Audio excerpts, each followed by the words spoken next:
Hello everyone, welcome back to the class of physics by Vishal Lonkar Academy. So here is another important topics from the chapter Rotational Dynamics. In this lecture we will learn about theorem of parallaxes and theorem of perpendicular axis, and which is very important. So please watch this video till the end to learn whole concept. Okay, so let's begin the class. Before that, if you are not subscribed my channel, please subscribe and watch all the previous videos of rotational dynamics. So let's start theorem of parallaxes.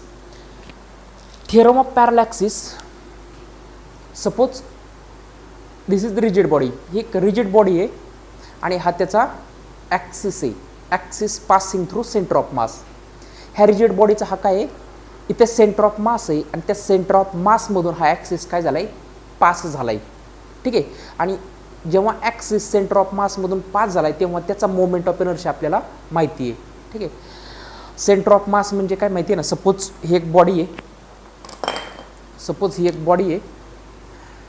ह्या बॉडीला आत्ता मी काय केलं आहे, ह्या 5 फिंगरवरती काय केलं आहे, बॅलन्स केलं आहे. ठीक आहे, 5 म्हणजे 5 ठिकाणी हे काय आहेत, पार्टिकल्स 1 2 3 4 5. ठीक आहे, हे 5 फिंगरने त्या बॉडीला काय केलं आहे, बॅलन्स केले. ओके, आता ही बॉडी मी कोणत्याही मोशनमध्ये नेऊ शकतो. ठीक आहे, कशी मोशन या बॉडीची मी करू शकतो. सपोज हे 5 फिंगर मी एकाच पॉईंटला लावले या ठिकाणी, तर ही बॉडी काय होणार आहे, बॅलन्स होणार आहे. मग हा जो पॉईंट असतो त्याला काय म्हणतो आपण, सेंटर ऑफ मास.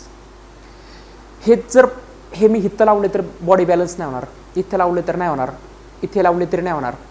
एक पर्टिक्युलर पॉईंट आहे ज्या ठिकाणी जर हे मी 5 फिंगर्स काय केले, अटॅच केले, लावले, तर त्या ठिकाणी काय होणार, ती बॉडी बॅलन्स होणार आहे. ठीक आहे, मग त्या बॉडीला, त्या पॉईंटला काय म्हणतो आपण, सेंटर ऑफ मास. म्हणजेच एखाद्या बॉडीचं, एका कोणत्याही बॉडीचं मास एका ठिकाणी एका पॉईंटमध्ये, पर्टिक्युलर पॉईंटमध्ये काय झालं असतं, कॉन्सन्ट्रेट झालेलं असतं, त्याला आपण म्हणतो सेंटर ऑफ मास. मग प्रत्येक बॉडीला एक सेंटर ऑफ मास असणार आहे. ही एक बॉडी आहे, याला पण काय एक सेंटर ऑफ मास असणार आहे. मार्कर आहे, याला पण काय सेंटर ऑफ मास असणार आहे. ठीक आहे, किंवा एक एक्झाम्पल सांगतो. रस्त्यामध्ये हा काय एक बार, एक मोठा पाईप आहे, हा बाजूला काढायचा आपल्याला, तर आपल्याला काय करावं लागणार आहे, त्याला फोर्स लावावा लागणार आहे. पण तुम्ही ही जर इथून फोर्स लावला तर तो बाजूला नाही होणार, त्याची मोशन रोटेशनल मोशन होणार आहे.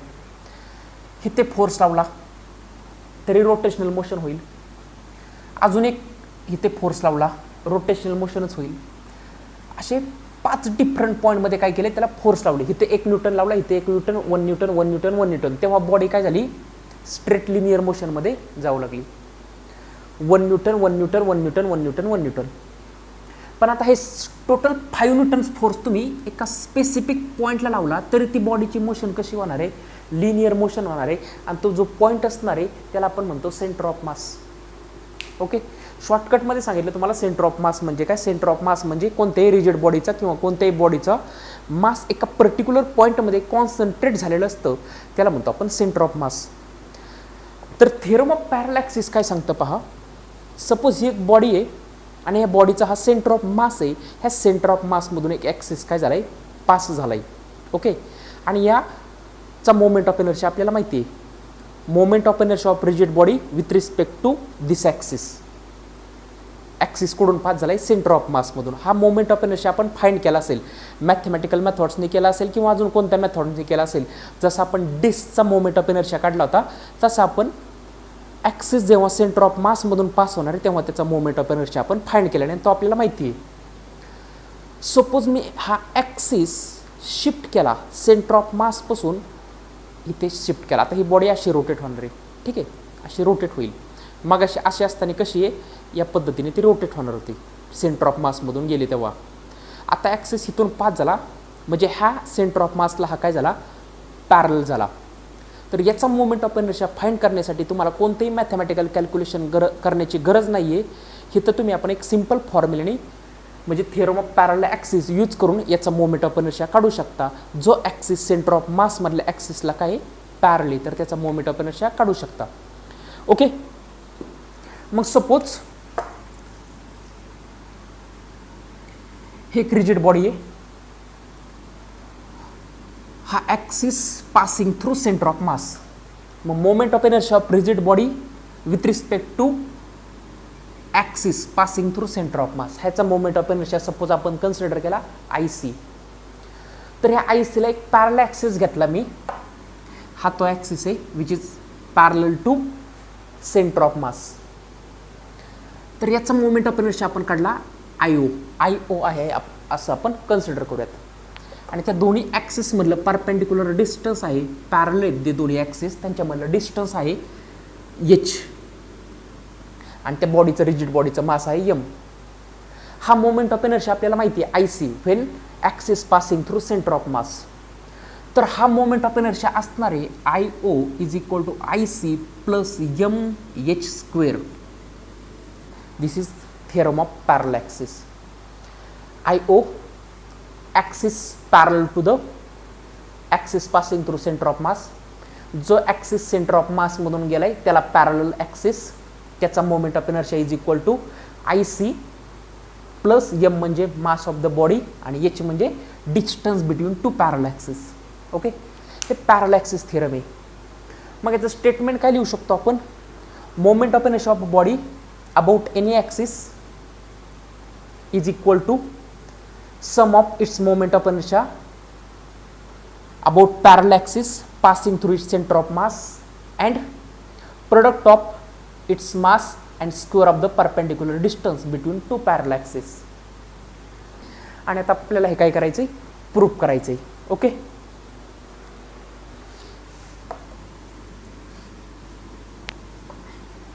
सपोज ही एक रिजिड बॉडी आहे, एक रिजिड बॉडी आहे,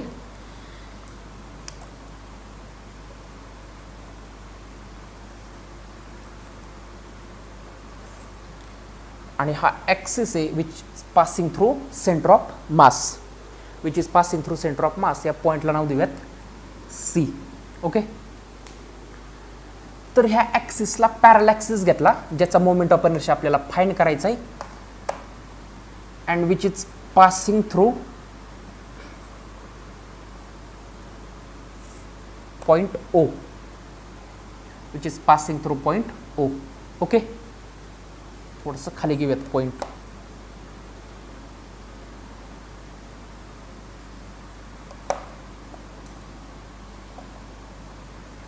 here point C, here point O.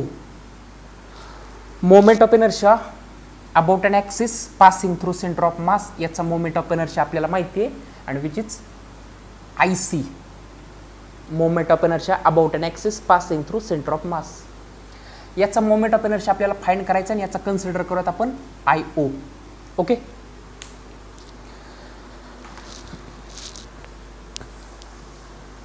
ही एक रिजिड बॉडी डायग्राम काढलेली आहे. ही एक रिजिड बॉडी, हा axis passing through centre of मास आणि हा axis passing through centre of mass. ठीक आहे, आणि ह्याला हा ॲक्सिस काय आहे? पॅरल आहे. हा ॲक्सिस आहे पासिंग थ्रू सेंटर ऑफ मास आणि ह्याला हा ॲक्सिस काय आहे? पॅरल आहे. ओके, ही डायग्राम अशी मी काढलेली आहे. Then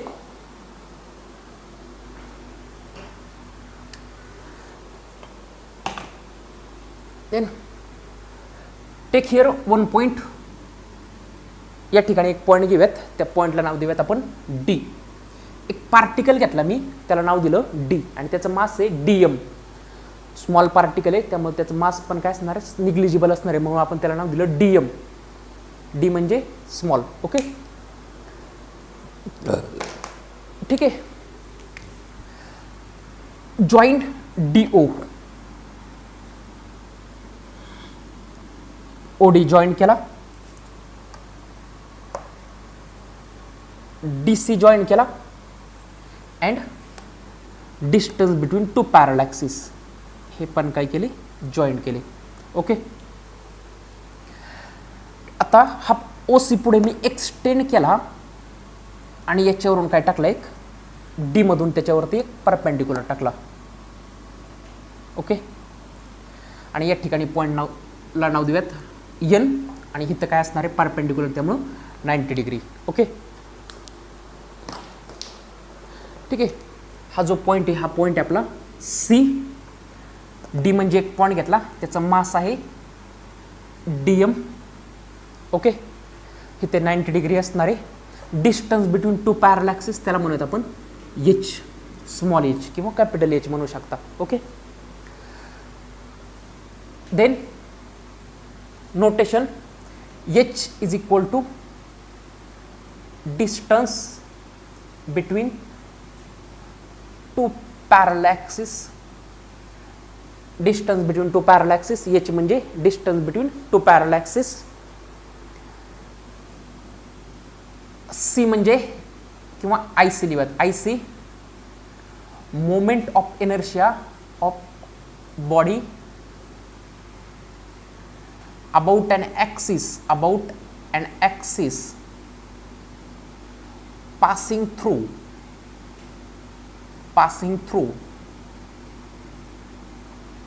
centre of mass. CM लिहिलं, चीफ मिनिस्टर नाही, सेंटर ऑफ मास. ठीक आहे, हा पॉईंट असणार आहे सेंटर ऑफ मास, म्हणजे हा रिजिड बॉडीचं मास या ठिकाणी काय झालेलं आहे, कॉन्सन्ट्रेट झालेलं असं आपण कन्सिडर करतो. ठीक आहे, आय ओ ज्याचा मोमेंट ऑफ इनर्शिया आपल्याला फाइंड करायचा आहे. Moment of inertia about an axis passing through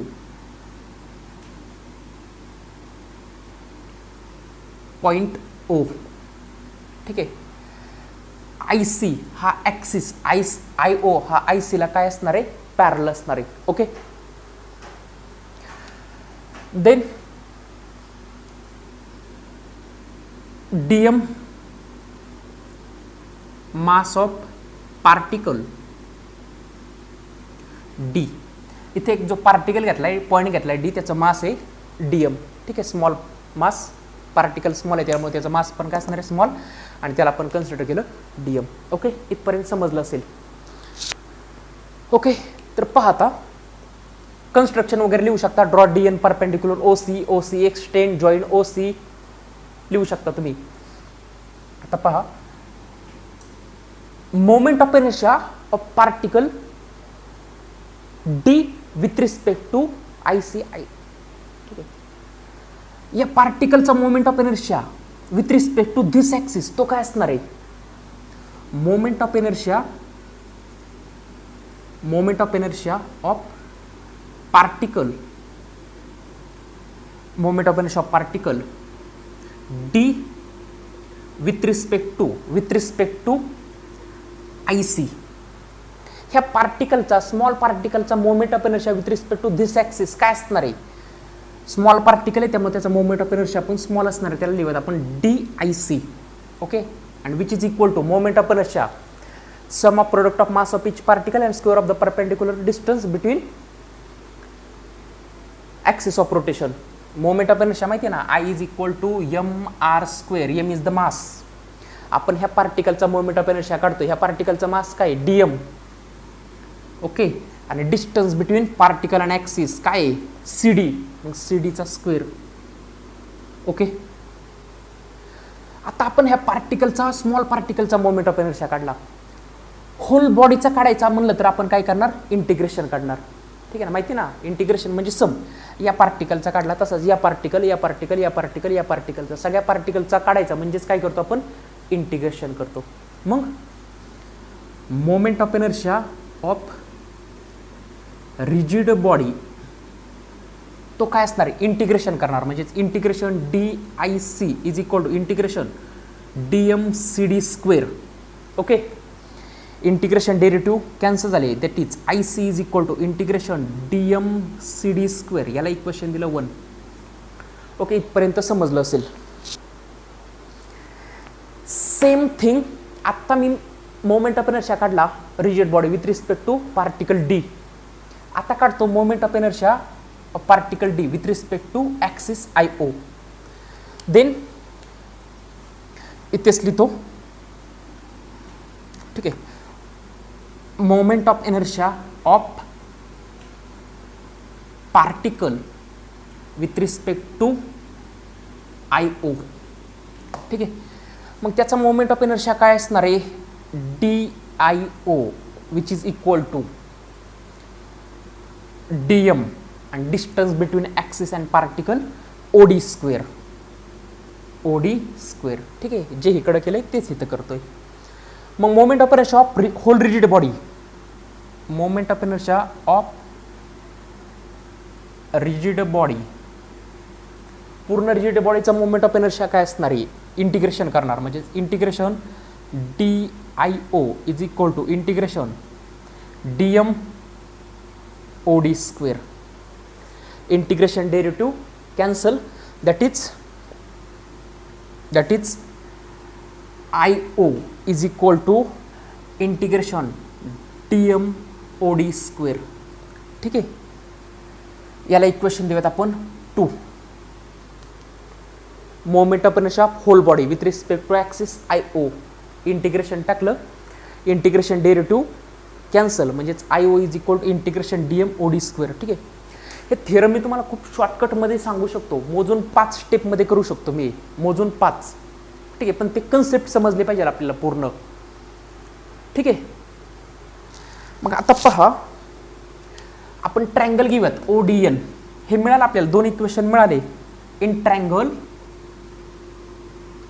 ODN, हा ट्रायंगल घेतला ODN. या ट्रायंगलमध्ये हा 90 डिग्री, इथं जर आपण पायथागोरस यूज केलं तर काय यूज करू शकतो, पायथागोरस ODN मध्ये पायथागोरसनुसार कसं लिहू शकतो, square of hypotenuse is equal to sum of square of remaining sides, म्हणजेच OD square is equal to ON square plus DN square. Okay. म्हणजे OD square is equal to ON square plus DN square. Then OD square is equal to ON लाच मी लिहू शकतो OC प्लस CN, त्याचा whole square plus DN, A plus B त्याचा whole square, formula माहिती आहे आपल्याला, A प्लस B त्याचा होल स्क्वेअर, फॉर्म्युला काय आहे, A प्लस B त्याचा होल स्क्वेअर म्हणजेच A square plus twice AB plus B square. You should know A plus B त्याचा whole square, A square plus twice AB plus B square. हा formula मी इथे use केला तर then we can write OD square is equal to OC square plus twice OC into CN plus CN square plus DN square. Okay. Then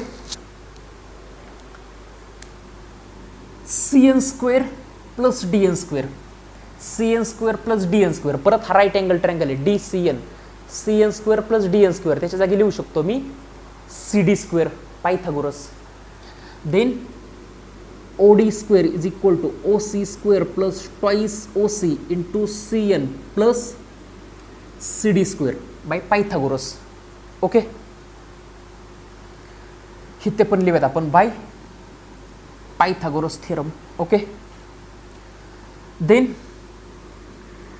OD square is equal to OC means काय आहे, OC means H, लिहूयात H square plus twice OC means H into CN as it is plus CD square as it is. ठीक आहे. याला वाटलंच तर equation 3 देऊ शकता. Put this value in equation 2. ही जी काय व्हॅल्यू मिळाली आपल्याला कशाची, OD स्क्वेअरची, ती पुटअप करूयात पुढे 2 मध्ये. Then we can write IO is equal to integration, ही व्हॅल्यू इथं पुटअप केली, integration DM OD square. OD स्क्वेअरची व्हॅल्यू काय मिळाली, OD square is equal to H square plus twice H into CN plus CD square. Okay. इकडे लिहूयात आपण. Okay. Integration ह्याला हा ब्रॅकेट क्लोज केला, याच्यावर इंटिग्रेशन अप्लाय केलं. Then we can write IO is equal to integration H square DM plus integration twice H into CN DM plus integration CD square into DM. Okay. हे equation आपल्याला मिळालं. Then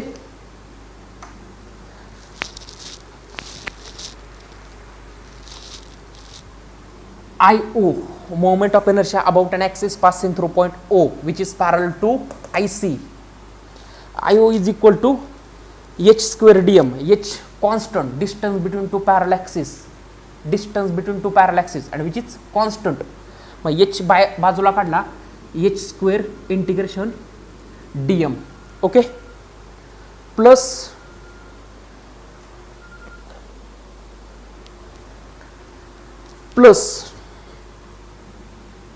ठीक आहे, plus हा toys H two constant बाजूला काढला, h integration cn into dm, cn into dm, plus पहा या ठिकाणी integration cd square dm, integration cd square dm, equation 1 मध्ये काय आहे, IC, मोमेंट ऑफ इनर्शिया आपल्याला with respect to axis C, cd square dm, त्याच्या जागी काय लिहू शकतो मी, IC. ओके, पहा याच्या जागी लिहिलं मी IC, h स्क्वेअर बाजूला काढला, dm, IO is equal to h square बाजूला काढला, आणि इंटिग्रेशन dm सगळ्या पार्टिकलचं मास, इंटिग्रेशन म्हणजे सम, ह्या पार्टिकलचं मास, ह्या पार्टिकलचं सगळ्या पार्टिकलच्या मासची सम, म्हणजेच काय असणार आहे, mass of whole rigid body. m म्हणजे काय आहे, mass of rigid body. Okay, plus IC, याच्या जागी लिहिलं IC, आणि याच्या जागी लिहितो प्लस 0. ओके, याचा विषय संपला, याचा झाला, राहिला फक्त हा 0 का लिहिला. ठीक आहे, आणि हेच आपलं प्रूफ आहे, IO is equal to IC plus MH square. ठीक आहे, राहिला विषय फक्त हा 0चा, हा 0 का लिहिला पहा. हा 2h तर कॉन्स्टंट आहे, 2h कॉन्स्टंट, राहिलं काय, इंटिग्रेशन cn dm. पहा इंटिग्रेशन म्हणजे सम, पण कशी sum, algebraic sum, cn into dm. Suppose या ठिकाणी पार्टिकल आहे, त्याचं मास आहे m1, आणि ॲक्सिस, सेंटर ऑफ ॲक्सिस पासून त्याचं डिस्टन्स आहे mo x1. जेव्हा हा पार्टिकल बॉडी रोटेट होणार, तेव्हा हा पार्टिकल या ठिकाणी येणार आहे, या ठिकाणी म्हणजे अपोजिट डिरेक्शनला, त्याचं मास तर तेच राहणार m1, पण डिस्टन्स काय होणार, इकडे प्लस असेल तर इकडे काय होणार, निगेटिव्ह, म्हणजेच -x1. ठीक आहे, सपोज या ठिकाणी एक पार्टिकल आहे, सेंटर ऑफ मास पासून त्याचं डिस्टन्स काय असणार आहे, x2 असेल, त्याचं मास काय असेल m2, इकडे आला तर काय होणार, निगेटिव्ह, मग त्याची सम काय होणार, 0. सेम सगळ्या पार्टिकलसाठी अल्जेब्रिक सम, त्याचं आन्सर काय असणार आहे, 0. ओके, त्यामुळे इथं आन्सर काय लिहिलं, 0. ओके, ठीक आहे. आता आपण थिअरम ऑफ पॅरालॅक्सिस पाहिलं, देन आता पाहूयात आपण theorem of perpendicular axis. But before that I have just one question. Theorem of perpendicular axis काय पाहिलं आपण, IO is equal to IC plus MH square. ठीक आहे, moment of inertia about any axis is equal to sum of its moment of inertia about parallel axis passing through its center of mass and product of its mass and square of the perpendicular distance between two parallel axes. Okay, आता एक question आहे, suppose एक rigid body आहे, ठीक आहे, ही rigid body आहे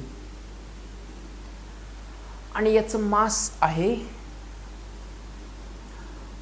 याचं 4 kilogram. ठीक आहे, मास आहे 4 किलोग्रॅम. जेव्हा ॲक्सिस याच्या सेंटर ऑफ मासमधून पास होणार आहे, तेव्हा याचा मोमेंट ऑफ इनर्शिया आहे IC. when axis passing through its center of mass, याचा मोमेंट ऑफ इनर्शिया आहे किती घेऊयात आपण, 8 किलोग्रॅम मीटर स्क्वेअर. ठीक आहे, मी अशाच रँडमली व्हॅल्यू घेतोय, kilogram per metre square, unit moment of इनर्शियाचं. आता मी हा ॲक्सिस काय केला, चेंज केला. ठीक आहे, त्याला पॅरल घेतला म्हणजे ही रिजिड बॉडी आहे, याचं मास किती आहे 4 किलोग्रॅम. जेव्हा ॲक्सिस सेंटर ऑफ मासमधून पास झाला तेव्हा त्याचा moment of inertia 8 kilogram per metre square. Axis काय केला मी त्याला पॅरल इथून इथे शिफ्ट केला, तर इथला मोमेंट ऑफ इनर्शिया मला फाइंड करायचा आहे. आणि मी ॲक्सिस शिफ्ट केला, ते डिस्टन्स आहे म्हणजे एच आहे सपोज 2 मीटर. ठीक आहे, तर मला ह्या ॲक्सिसचा मोमेंट ऑफ इनर्शिया फाइंड करायचा आहे. तर आपण काय करणार, I O is equal to I C काय 8 plus M mass of the rigid body 4 plus H square distance between two parallel axis 2 त्याचा स्क्वेअर, देअरफॉर 8 प्लस 4 2चा स्क्वेअर 4 दॅट इज 8 प्लस 4 4 16 म्हणजेच 24 किलोग्रॅम मीटर स्क्वेअर. मग ह्याचा moment of inertia काय असणार आहे 24 kilogram metre square. ठीक आहे, तेव्हा एक गोष्ट लक्षात ठेवायची, जेव्हा सेंटर ऑफ मासपासून ॲक्सिस आपण लॉंग डिस्टन्सवरती ॲक्सिस लांब नेतो तेव्हा मोमेंट ऑफ इनर्शिया काय होतो इन्क्रीज होतो. Okay,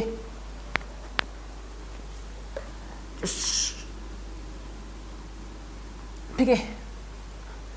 theorem of perpendicular axis. Theorem of perpendicular axis काय सांगतं, सपोज ही एक रिजिड बॉडी आहे, ही एक रिजिड बॉडी आहे. ओके, हा एक्स ॲक्सिस. ठीक आहे, ह्या एक्स ॲक्सिस भोवती बॉडी कशी फिरणारी अशी. ठीक आहे, ह्या एक्स ॲक्सिस भोवती बॉडी अशी फिरणार आहे. ठीक आहे, हा वाय ॲक्सिस एक्सला काय असणार आहे परपेंडिक्युलर, ह्याच्या भोवती बॉडी कशी फिरणार आहे अशी. ठीक आहे, आणि हा झेड ॲक्सिस इथे बॉडी कशी फिरणार आहे अशी. ओके, दुसरा आहे का काय एक्झाम्पल. ठीक आहे, ही एक रिजिड बॉडी आहे, ह्या ॲक्सिस जेव्हा ॲक्सिस एक्स ॲक्सिसमधून पास झाला तेव्हा ही बॉडी अशी फिरणार आहे. ठीक आहे, अशी फिरणार आहे एक्स ॲक्सिस भोवती. जेव्हा ॲक्सिस बॉडी वाय ॲक्सिसमधून पास झाली तेव्हा ही बॉडी अशी फिरणार आहे. ठीक आहे, आणि झेड ॲक्सिस भोवती अशी फिरणार आहे. ठीक आहे, तेव्हा जर आपल्याला एक्स ॲक्सिसचा मोमेंट ऑफ इनर्शिया माहिती असेल, moment of inertia of body with respect to x axis, moment of inertia of this body with respect to Y axis, तर moment of inertia of rigid body with respect to Z axis आपण काय करू शकतो find करू शकतो. तर तो असतो I z is equal to I x plus I y. Moment of inertia of body with respect to x axis, moment of inertia body with respect to Y axis. ठीक आहे, तर हे काय करायचं आता आपल्याला प्रूफ करायचं आहे. समजलं असेल, हे डायग्राम या ठिकाणी काढली, हा एक्स ॲक्सिस, हा वाय ॲक्सिस आणि झेड ॲक्सिस. ओके, देन काय करतो, या ठिकाणी एक पॉईंट घेतो पी, ज्याचं मास आहे डी एम. नोटेशन लिहूयात, proof I x moment of inertia of body with respect to x axis, moment of inertia of body with respect to x axis, x axis भोवती ही body अशी फिरणारी. I y moment of inertia of body with respect to Y axis, y axis भोवती body कशी फिरणारी, हा जर Y axis असेल तर बॉडी अशी फिरणारी. ओके, आणि झेड ॲक्सिस भोवती कशी या पद्धतीने फिरणारी. I z moment of inertia of body with respect to Z axis. M capital m mass of body, body कशी रिजिड बॉडी. ओके, इथे एक स्मॉल पार्टिकल घेतला ज्याचा मास आहे d m. Then moment of inertia of p, moment of inertia of particle p with respect to x axis, x axis with respect to x axis, पीचा moment of inertia काय असणार आहे पहा, त्याला काय म्हणू आपण डी आय एक्स. का पार्टिकल स्मॉल आहे, त्याचं मास स्मॉल आहे, त्यामुळे त्याचा मोमेंट ऑफ इनर्शिया पण स्मॉल असणार आहे, म्हणून dIx. मग जेव्हा एक्स ॲक्सिस भोवती ही बॉडी फिरणार आहे तेव्हा हा पी कसा फिरणार आहे असा. ठीक आहे, पी साठी सर्कल कसा असणार आहे. ठीक आहे, म्हणजे ही जर बॉडी असेल, एक्स ॲक्सिस जेव्हा फिरणार आहे हा एक्स ॲक्सिस, तर इथं जर पार्टिकल असेल तर त्या पार्टिकलसाठी तो पार्टिकल असा फिरणार आहे. ठीक आहे, असा. हे जर पार्टिकल असेल तर त्याच्यासाठी ॲक्सिस पासून हे डिस्टन्स झालं. सिमिलरली जेव्हा एक्स ॲक्सिस भोवती हा बॉडी फिरणार आहे तेव्हा पी कसा फिरणार आहे असा. ठीक आहे, पी कसा फिरणार आहे या पद्धतीने. मग त्याच्यासाठी ॲक्सिस पासून डिस्टन्स कोणतं असणार आहे वाय. हे वाय ॲक्सिसला पॅरल म्हणून हे पण डिस्टन्स काय असणार आहे वाय. हे एक्स ॲक्सिसला पॅरल म्हणून हे पण काय असणार आहे एक्स. ओके, हे एक्स ॲक्सिसला पॅरल म्हणून हे एक्स, हे वाय, तर हे पण काय असणार आहे वाय. मग जेव्हा बॉडी एक्स ॲक्सिस भोवती अशी फिरणार आहे तेव्हा पी साठी ॲक्सिस पासून डिस्टन्स काय असणार आहे वाय. ठीक आहे, मोमेंट ऑफ इनर्शिया माहिती आहे आपल्याला, I is equal to mr². m is the mass of body आणि r is the distance between axis of rotation. X axis जेव्हा एक्स ॲक्सिस भोवती जेव्हा बॉडी फिरणार तेव्हा dm असा फिरणार आहे. ठीक आहे, मग त्याच्यासाठी हे झालं ॲक्सिस पासून डिस्टन्स काय y. Then dIx is equal to m म्हणजे dm, मास म्हणजे dm त्या पार्टिकलचं, ॲक्सिस पासून डिस्टन्स असणार आहे y². Okay, then moment of inertia of body with respect to x axis integration करणार जसं मगाशी केलं होतं, म्हणजेच integration dIx is equal to integration dm into y². Derivative integration cancel, म्हणजेच Ix is equal to integration y² dm. याला equation दिलं 1. Okay, इथपर्यंत काही प्रॉब्लेम नसेल. Similarly moment of inertia of particle p with respect to y axis. पहा, लक्ष द्या. Moment of inertia of particle p with respect to y axis, जेव्हा body y axis भोवती फिरणार आहे अशी, तेव्हा हा p कसा फिरणार आहे. ठीक आहे, p कसा फिरणार आहे त्याच्यासाठी हे डिस्टन्स असणार आहे. समजतंय, p असा जाऊन अशा पद्धतीने तो काय होणार आहे रोटेट होणार आहे. मग त्याच्यासाठी ॲक्सिस पासून डिस्टन्स कोणता असणार आहे x. Okay, then moment of inertia of particle p with respect to y axis diy is equal to dm, axis पासून डिस्टन्स काय असणार आहे x² dm, x². Okay, then moment of inertia of particle, moment of inertia of body with respect to y axis integration करणार. Integration diy is equal to integration dm x².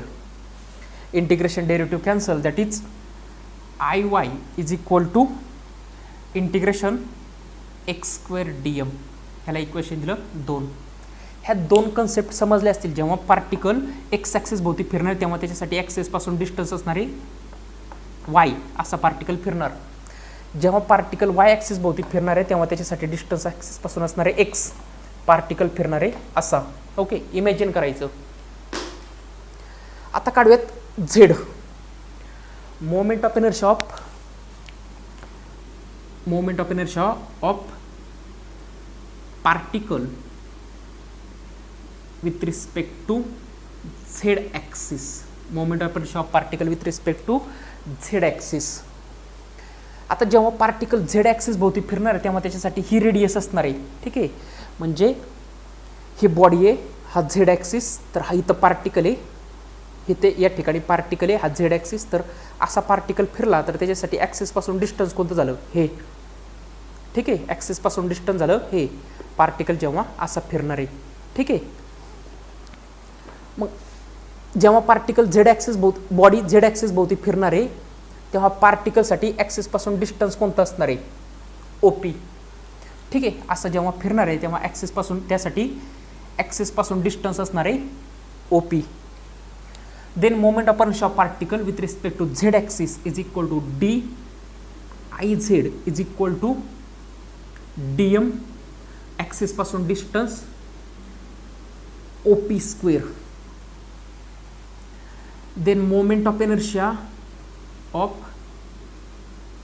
Particle with respect to z axis is equal to IZ is equal to integration dm OP square. Okay, ठीक आहे. इथपर्यंत समजलं असेल. याला equation देतो 3. आता मी triangle घेतो कोणता, OMP. In triangle OMP, OMP मध्ये इथं परपेंडिक्युलर असणार आहे, इथे पण परपेंडिक्युलर असणार आहे. ठीक आहे. वाय ॲक्सिसला हा पॅरल, त्यामुळे हा काय असणार इथं परपेंडिक्युलर, इथे पण काय असणार आहे परपेंडिक्युलर. ठीक आहे. मग OMP मध्ये हा जर 90 डिग्री, तर ह्याच्यामध्ये पायथागोरस यूज केलं. OMP in triangle OMP, angle OMP is equal to 90 degree. Then पायथागोरसनुसार लिहिणार कसं, OP square is equal to, OP square is equal to, OP काय असणार आहे hypotenuse, square of hypotenuse is equal to sum of square of remaining sides, that is x square plus y square, x square plus y square by Pythagoras theorem. मग equation 3 मध्ये OP स्क्वेअरच्या जागी मी लिहू शकतो x square plus y square. Then moment of inertia of body with respect to z axis is equal to integration dm OP स्क्वेअरच्या जागी लिहितो x square plus y square by Pythagoras, x square plus y square. Okay, bracket open करतो, म्हणजेच IZ is equal to integration x square dm plus integration y square dm, that is IZ is equal to integration x square dm, integration x square dm म्हणजेच काय, integration x square dm म्हणजेच integration x square dm म्हणजेच काय IY. ठीक आहे. Plus integration y square dm, integration y square dm म्हणजेच काय IX, that is IZ is equal to IX plus IY. हेच आपल्याला काय करायचं होतं, प्रूफ करायचं होतं. ओके, मग IZ इज इक्वल टू, IZचा मोमेंट ऑफ इनर्शिया काय असणार आहे, moment of inertia about x axis plus moment of inertia about y axis. Okay,